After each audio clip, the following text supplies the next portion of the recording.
Hello friends, welcome to Valuable Education, UGC NET Paper 2, Unit 1, Business Environment and International Business. International business का एक important topic है, वो है regional economic integration. उसके बारे में हम समझने वाले हैं। और एक और टॉपिक है, वो है trade creation and trade diversion. तो इन दोनों के बारे में आज हम जानने वाले हैं कि ये होता क्या है। रीजनल इकोनॉमिक इंटीग्रेशन, तो ये क्या है? एक एग्रीमेंट है, ठीक है। दो या फिर दो से ज्यादा कंट्रीज के बीच का क्या है? ये एग्रीमेंट है टू रिड्यूस या एलिमिनेट ट्रेड बैरियर्स। जो ट्रेड बैरियर्स होते हैं उसको रिड्यूस करना या फिर एलिमिनेट करने के लिए दो या फिर दो से ज्यादा कंट्रीज के बीच का एक एग्रीमेंट होता है, जो होता है रीजनल इकोनॉमिक इंटीग्रेशन। इंटीग्रेट करते हैं, ठीक है। आसपास की जो भी सारी कंट्रीज होती है वो इंटीग्रेट करते हैं ट्रेड बैरियर्स को हटाने के लिए या फिर रिड्यूस करने के लिए। तो regional economic integration refers to an agreement between countries within a specific geographical region to reduce और eliminate trade barriers को reduce या फिर eliminate करने के लिए एंड कोऑर्डिनेट इकोनॉमिक पॉलिसीज को कोऑर्डिनेट करने के लिए एक एग्रीमेंट होता है, वो होता है regional economic integration.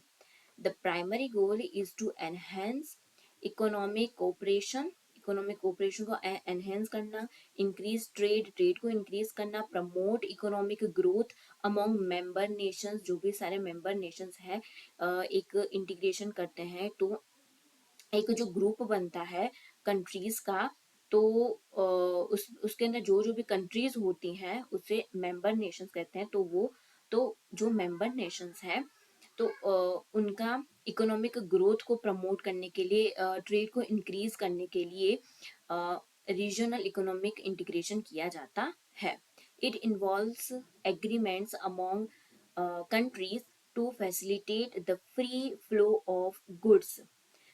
free flow of goods, services, capital, labor, leading to economic growth and stability. तो इससे क्या होता है कि जो भी मेंबर कंट्रीज होती है, कंट्रीज के बीच का जो एग्रीमेंट होता है, तो इससे क्या होता है कि गुड्स, सर्विसेज, कैपिटल, लेबर, तो इन सभी का क्या है? फ्री मूवमेंट होता है, ओके, फ्री फ्लो होता है, और जिससे इकोनॉमिक ग्रोथ होती है और स्टेबिलिटी होती है।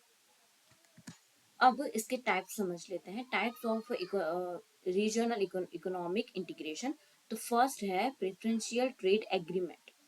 अ preferential trade agreement is the most basic form of economic integration. ये क्या है? मोस्ट बेसिक फॉर्म है इकोनॉमिक इंटीग्रेशन का। इसमें क्या होता है? जो मेंबर कंट्रीज हैं वो रिड्यूस करती हैं, क्या करती है? रिड्यूस करती है टैरिफ्स को on certain product traded among them, but लेकिन do not completely eliminate them. वो कम्प्लीटली एलिमिनेट नहीं करती, जो भी सारे टैरिफ्स होते हैं वो एलिमिनेट नहीं करती, बट वो रिड्यूस करती है कुछ प्रोडक्ट्स पे। Each member country maintain its own trade policies toward non member Nations. ठीक है, तो ये देखिए एक ग्रुप है कंट्रीज का, ये सारी कंट्रीज है, 5 कंट्रीज है, एक ग्रुप है कंट्रीज का, 5 कंट्री है उसके अंदर, ठीक है, 5 कंट्रीज हैं। तो वो अपने जो ग्रुप मेंबर्स हैं तो उनके बीच में जो भी सारे टैरिफ्स वगैरह होंगे प्रोडक्ट्स पे, वो रिड्यूस तो होंगे लेकिन पूरी तरह से एलिमिनेट नहीं होंगे, ठीक है। और जो हर एक मेंबर कंट्री है वो जो नॉन मेंबर नेशंस के साथ, जो बाकी के जो नेशंस हैं उनके साथ जो भी सारी जो ट्रेड पॉलिसीज है, उनकी खुद की ट्रेड पॉलिसीज वो तो मेंटेन रखेंगी ही, ठीक है। जो भी टैरिफ वगैरह रिड्यूस होगा वो 5 कंट्रीज के बीच में ही होगा। तो ये होगा प्रेफरेंशियल ट्रेड एग्रीमेंट, जिसमें टैरिफ रिड्यूस होता है बट कंप्लीटली एलिमिनेट नहीं होते। अब यहाँ पर सेकंड है, वो है फ्री ट्रेड एरिया। तो यहाँ पर क्या होता है कि रिमूव कर दिया जाता है, member countries remove all trade barriers. जितने भी सारे ट्रेड बैरियर्स है वो रिमूव कर दिए जाते हैं on goods and services traded among them. यहाँ पर प्रेफरेंशियल ट्रेड एग्रीमेंट में क्या होता है? सिर्फ रिड्यूस करते हैं, एलिमिनेट नहीं करते। और फ्री ट्रेड एरिया में क्या होता है? वो रिमूव कर देते हैं सारे ट्रेड बैरियर्स को, टैरिफ्स हो गए, कोटास हो गए, जो भी मेंबर कंट्री है उनके बीच में। ठीक है, ये जो 5 मेंबर कंट्रीज है ना, तो उनके बीच में जो भी सारे ट्रेड बैरियर्स होंगे वो रिमूव कर देंगे। ओके, लेकिन each member country remains its own independent trade policy, और उनकी इंडिपेंडेंट ट्रेड पॉलिसी तो होगी ही, जो बाकी सारे जो नेशन है, जो नॉन मेंबर नेशंस बोलते हैं, तो उनके साथ जो भी उनकी ट्रेड पॉलिसीज होगी उनकी खुद की, वो तो मेंटेन ही रहेगी। और फ्री ट्रेड एरिया का एग्जांपल क्या है, नाफ्टा, और उसका सेकंड नेम है यूएसएमसीए,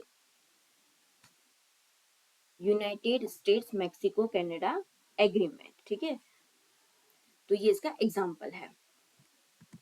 अब उसके बाद है कस्टम्स यूनियन।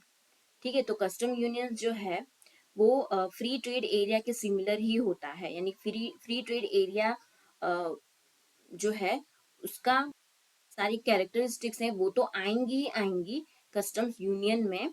और उसके साथ साथ क्या होता है कि वो लोग अडॉप्ट करते हैं, adopting a common external tariff भी वो अडॉप्ट करते हैं फॉर नॉन मेंबर कंट्रीज के लिए।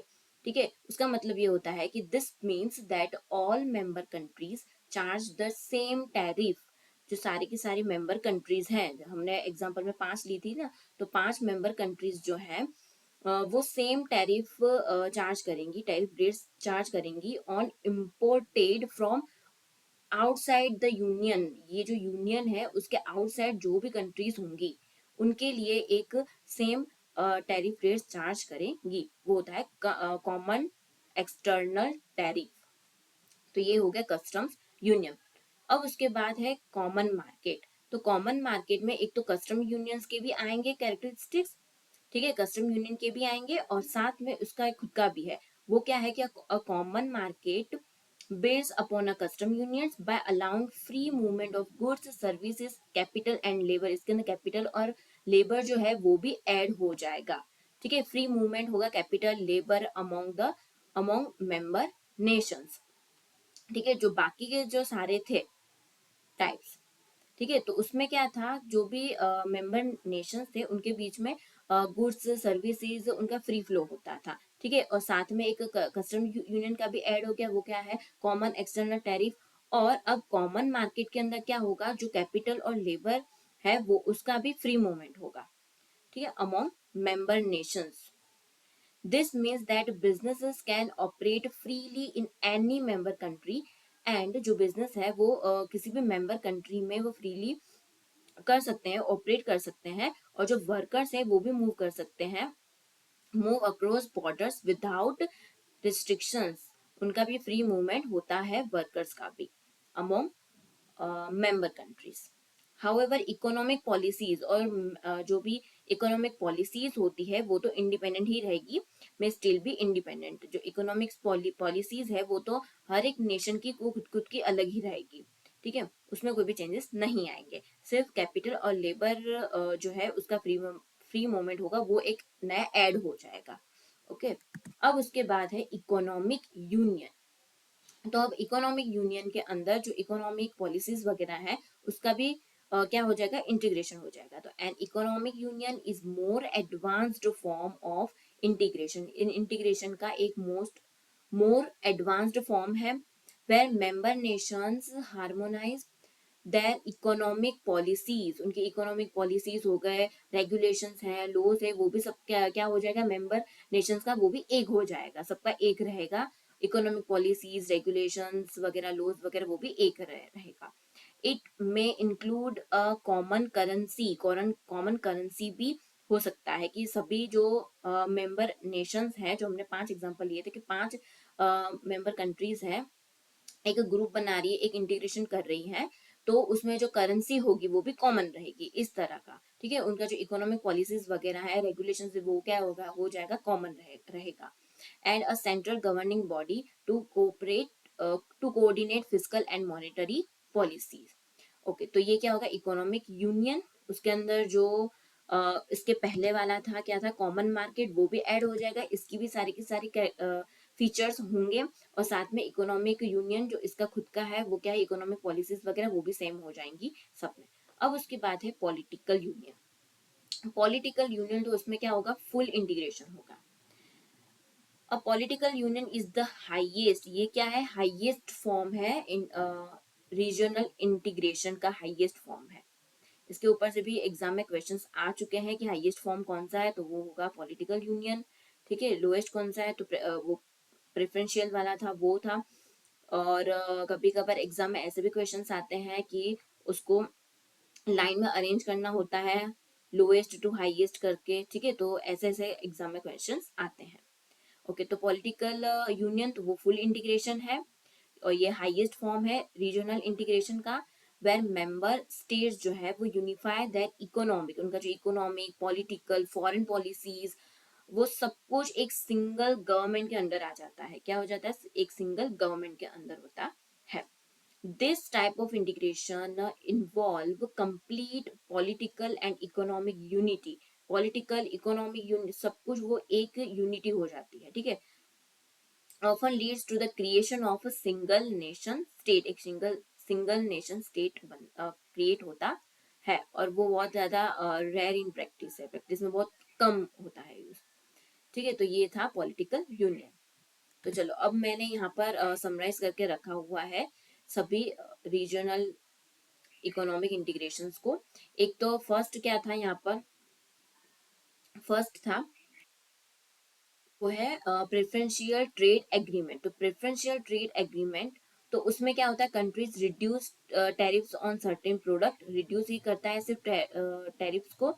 उसके बाद फ्री ट्रेड एरिया, तो फ्री ट्रेड एरिया में क्या होता है कि रिड्यूस तो होता है, बट उसके साथ साथ एलिमिनेट भी होगा, eliminate tariffs but maintain their own external trade policy. उनका जो एक्सटर्नल ट्रेड पॉलिसी है वो तो मेंटेन ही रहेगा, बट जो टैरिफ्स होते हैं ना मेंबर कंट्रीज के बीच का, वो एलिमिनेट होगा।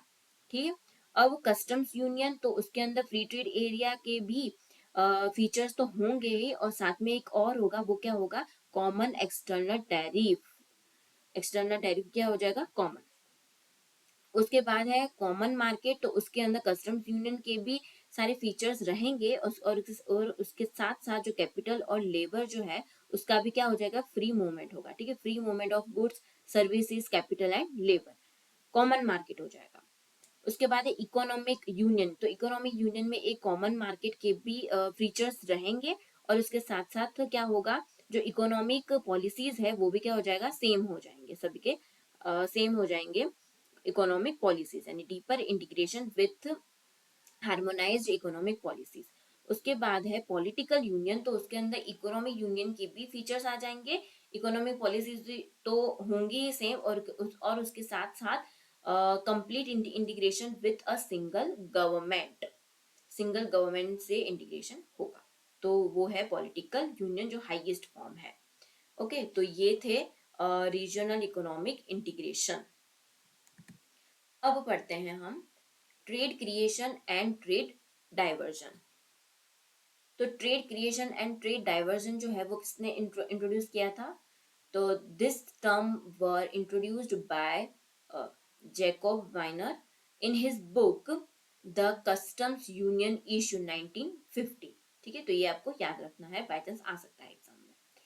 ट्रेड क्रिएशन, तो ट्रेड क्रिएशन का मतलब क्या होता है, ट्रेड क्रिएट करना, ट्रेड इंक्रीज करना। ठीक है, तो इसमें क्या होता है कि ये सारी कंट्रीज जो हैं, जैसे कि ये एक कंट्री है, ठीक है, तो उसका जो डोमेस्टिक प्रोडक्शन है वो क्या है, हायर कॉस्ट में है। ठीक है, डोमेस्टिक प्रोडक्शन जो है वो ज्यादा कॉस्ट में हो रहा है। ओके, अब ये किसी एक यूनियन के अंदर ऐड हो गया, तो वो अब क्या करेगा, जो लोअर कॉस्ट से जो प्रोडक्शन जिस कंट्री में हो रहा है, तो उससे वो क्या करेगा, इंपोर्ट करेगा। ठीक है, किसी और कंट्री से, जो वो मेंबर कंट्री है जिस यूनियन में वो ऐड हुआ है, तो वो जो मेंबर कंट्रीज है जहां पर जो प्रोडक्शन कॉस्ट जो है वो कम लग रही है, तो वहां से वो क्या करेगा, इंपोर्ट करेगा, मेंबर कंट्री से क्या करेगा, इंपोर्ट करेगा। क्यों, क्योंकि उसकी जो डोमेस्टिक प्रोडक्शन है वो क्या हो रहा है, ज्यादा है, हायर कॉस्ट है डोमेस्टिक प्रोडक्शन का, इसीलिए। ठीक है, तो जिससे क्या होगा, ट्रेड क्रिएट होगा, ट्रेड क्या होगा, इंक्रीज होगा, क्योंकि कम प्रोडक्शन, कम कॉस्ट में हो रहा है प्रोडक्शन, तो ट्रेड क्या होगा, इंक्रीज होगा। Okay, तो trade creation is increased trade that occurs between member countries, जो member countries में होती है, of trading blocks, trading blocks यानी कि ग्रुप ऑफ कंट्रीज, ठीक है, फॉलोइंग द फॉर्मेशन और expansion of the trading block. Trade creation occurs when a free trade area और कस्टम्स यूनियंस, जो फ्री ट्रेड एरिया या फिर कस्टम यूनियंस है, लीड्स टू द रिप्लेसमेंट होगा किसका, of a higher cost domestic production, higher cost domestic production, वो replacement होगा किसके साथ, with lower cost imports from member countries, जो मेंबर कंट्री से वहां पर कम कोस्ट में हो रहा है प्रोडक्शन, तो इससे क्या होगा, इंपोर्ट होगा, वो रिप्लेस हो जाएगा, ठीक है। Higher cost domestic production with lower cost import from member countries. This increases overall efficiency and welfare as consumers gain access to cheaper and better goods, क्योंकि कंज्यूमर्स को क्या क्या मिलेगा, कम पैसों में उसको गुड्स मिलेगा उनको और बेटर गुड्स मिलेंगे, तो इसीलिए ओवरऑल क्या इफिशिएंसी और वेलफेयर इंक्रीज होगा इससे। ओके, ये था ट्रेड क्रिएशन। अब बारी है ट्रेड डाइवर्जन। तो ट्रेड डाइवर्जन क्या होता है, एक कंट्री है, ठीक है, वो कम कोस्ट से, लो कोस्ट से इंपोर्ट करता था गुड्स, ठीक है, बट अब ये जो कंट्री है वो एक किसी ट्रेडिंग ब्लॉक में ऐड हो जाता है, ठीक है, एक यूनियन में ऐड हो रहा है, तो वो ट्रेडिंग ब्लॉक के जो भी मेंबर कंट्री है उससे ज्यादा कोस्ट में, हायर कोस्ट से वो इंपोर्ट करेगा, तो इसमें क्या होगा, ट्रेड डाइवर्जन हो गया।